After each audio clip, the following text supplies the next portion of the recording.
Hola, bienvenidos. Hi guys, welcome back if you're coming back. Today I want to share with you guys a new kind of series I want to do this year. I've been doing something like this every year. Last year I dropped the ball midway solely because I wasn't bringing in new makeup and I hadn't figured out what exactly I wanted to do. But this year I figured it out. So as you guys can see from the title, today I want to share with you guys my ranking of palettes that I have been using each month.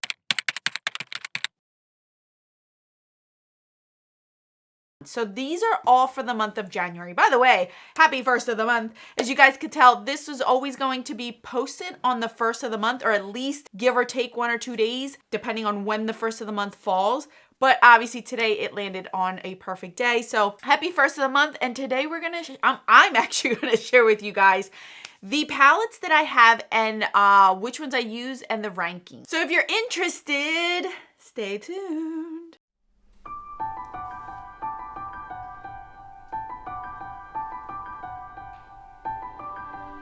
Okay, so I had to figure out a way where I could shop my stash, go through my collection, and enjoy the products that I have and still give you guys content. So what I decided today to do is I am going to, well, each month typically, I'm going to pull out palettes and use them in conjunction with my Pan Those eyeshadows, anything else that I'm panning in any other project, or just playing around with. I will not be showcasing any palettes that I've either done a dedicated video for, review on, or that I am panning. So any of my Pan Those eyeshadows will not be in any of these rankings because technically I didn't choose them.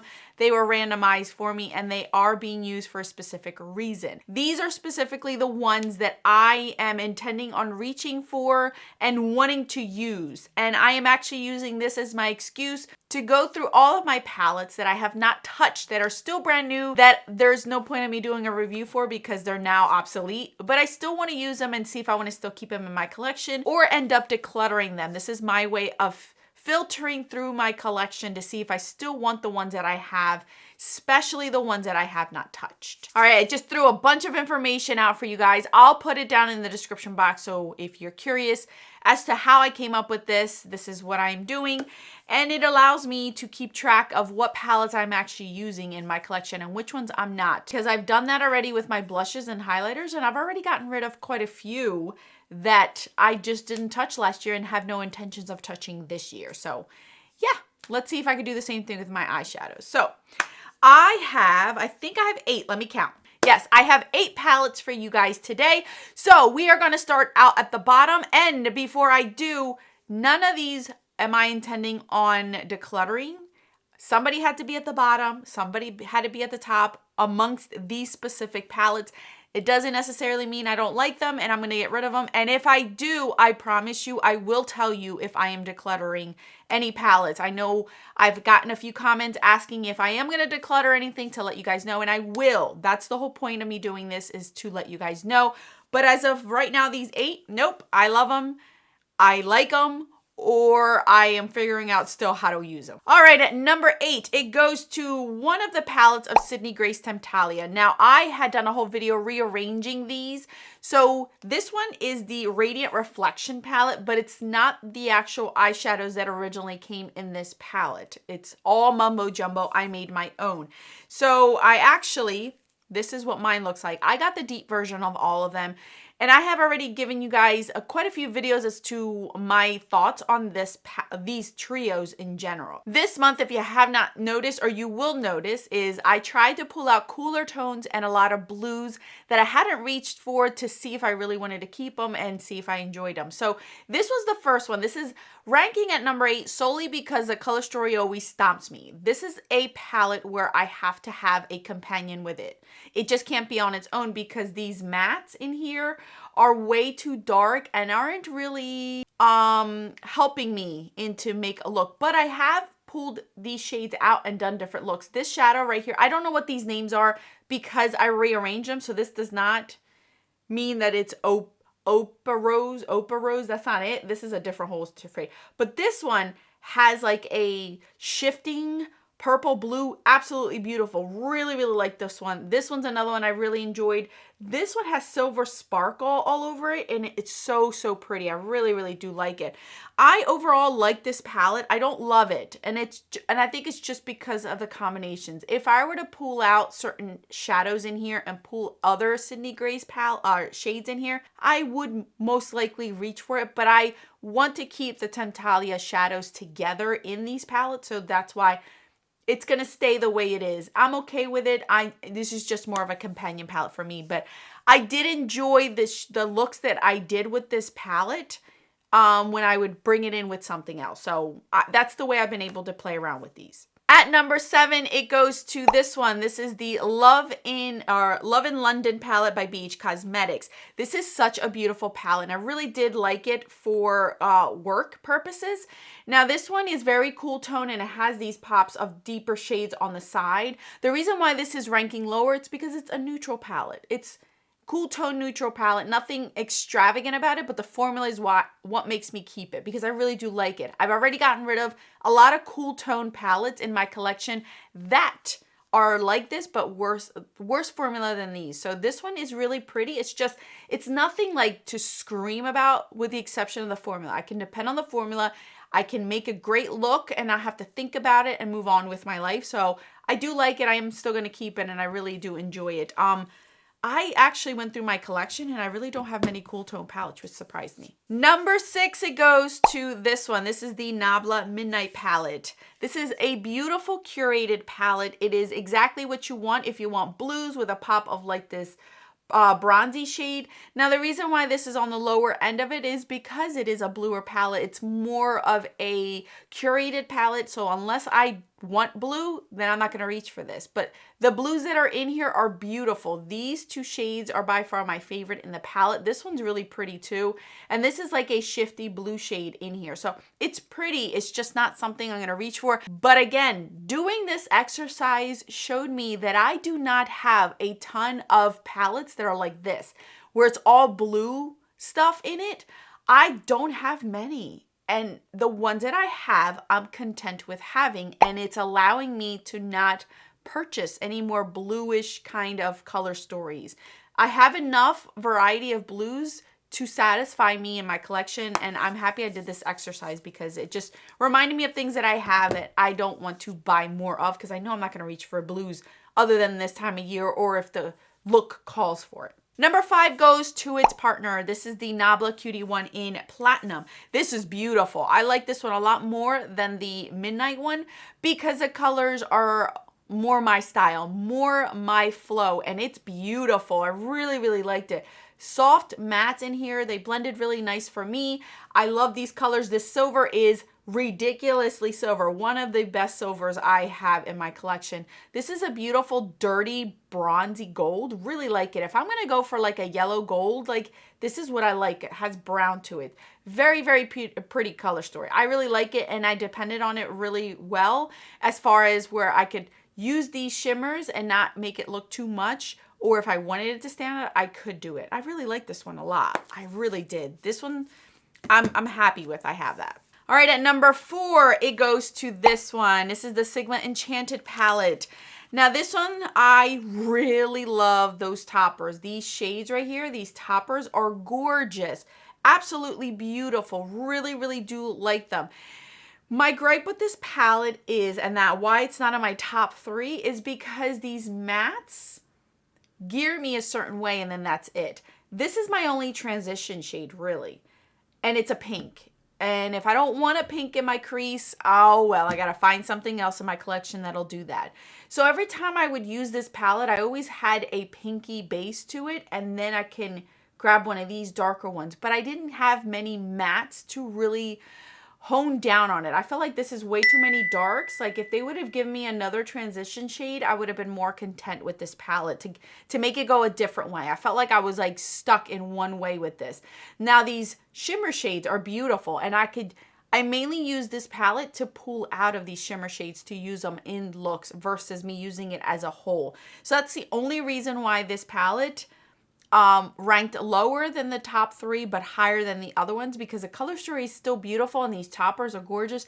Just the mattes Once you get to know a palette and like use it, you realize it. Because overall, this is a beautiful color story for me. But once I started to play around with it, I realized I was limited when it came to my matte. So I have to pull other mattes in to be able to play with this palette, or I just grab the toppers out of it and use it that way. Now to my top three, ladies and gentlemen, to my top three. I'm very excited about this one.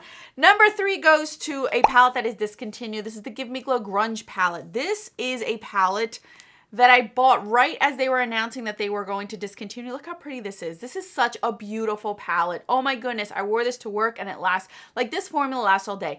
But I will say, if you're not into a very pigmented formula, you're not gonna like Give Me Glow. These I have to be very careful with. I have to tap my brush in. As you can see, like this barely looks used because I just tap my brush in, literally graze over these shimmer shades, and then be done with it. This is a beautiful cool tone palette because he's giving me these cool tone grays in here, but I can go many different ways with this. I can go purple, raspberry. These two shades are one of my favorites in here. I can go brown, black, or this nice deep rustic red orange, which is beautiful. And these two shimmer shades in here are so well thought that I can put it in any of these mattes and it goes wherever I want it to go. So it's a beautiful palette, really do. And it sucks that it is discontinued, but I'm sure there's color stories you have in your collection that you could put this together. But it is my third favorite. It was my third favorite this month. I really, really did like it. Top two, you guys. Number two, almost made it to number one, but the other one I like a little bit more because it is my favorite blue palette. But this one shocked me because when I was intending on purchasing it, I hesitated for a while, but then it went on sale, like a really good sale. And that's when I was like, you know what do I have to lose? It's under 10 bucks. If I don't like it, I'm not out of a lot of money. Shocked at how much I like it. This one is the Colourpop Baroque. Oh my gosh. I am shocked at how much I really like this palette. This one is deep, but it gave me such a beautiful look. These shades right here just bring it to a different element. It has like this sheerness. Like this palette is sheer in its formula, so it allows it to not look so deep and vampy. And that's what I mean. Like sometimes you don't want such a thick formula or like a very heavy pigmented formula, and it just plays well with this. Like this palette plays well with each other. These shades right here that have shimmer in them, you could tap it off and it works perfectly fine. But if you do wet them, they look beautiful on the eyes with that shimmer. Matte blue and a matte brown, so you could take it either way. And even this shade, which is like this white gray, shocked me. Didn't think I would like it, and I really did like it as well. Very, very pretty, and it's pigmented enough to show up. It is not one of those where, oh, you barely see it, you have to build it up. No, that is a nice pigmented matte gray. Oh, it's beautiful. This palette shocked me. Shocked me, you guys. I really do like this one. I was just so happy to play with it. And this one has like purple to it too. It's just so pretty. You have grays, but it's blues and then a brown. So you're not getting a monochromatic look out of this either. It's really pretty. Yes, the packaging is exactly what you get on your eyes. It's so pretty. Very good job on this one. Very unique too to my collection. I was very, very blown away by that one. Now, the Baroque would have been number one if I did not use this palette this month, but this is my number one favorite blue palette in my collection. And the looks that I came out with this one is just reminding me why I keep it time and time again. This is the Blueberry Muffin palette by BH. Oh my gosh, you guys. I did a halo look with this palette. I used the Lish down here, and then I placed Caviar. What is it? Cravings in the center. So pretty, you guys. So, so, so pretty. This shade right here I used multiple times as an inner corner highlight. I used these shades right down here. Yummy's another one of my favorites. This one right here, Hot and Fresh. It's a beautiful palette. I love this palette. This is definitely my number one. When I think of January, automatically my head pops of this palette right here, because you don't have to do a blue look if you don't want to.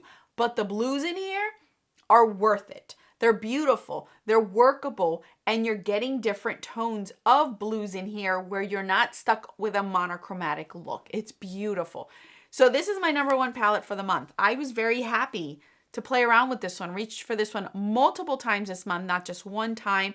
And it helped anchor in other looks that I did, or helped to build up other looks that I did with other palettes. So it was a beautiful, beautiful palette. I really do like it. And it sucks that if you didn't get it, I don't know how you can get it unless you get it on Mercari or Poshmark, but it's a beautiful palette, you guys. Really liked it. That is my ranking for this month. I really liked it. I am happy. I am content. It made me, this month allowed me to realize why I chose the project pans I did, because it's allowing me to do this. Allowing me to go through palettes that I had not reached for in the past. So I'm going to share with you guys what I had not reached for before this video, and that's these. All of these were still brand new in my collection. Only 2 were actually used in my collection. So that's saying a lot, you guys. That's saying a lot.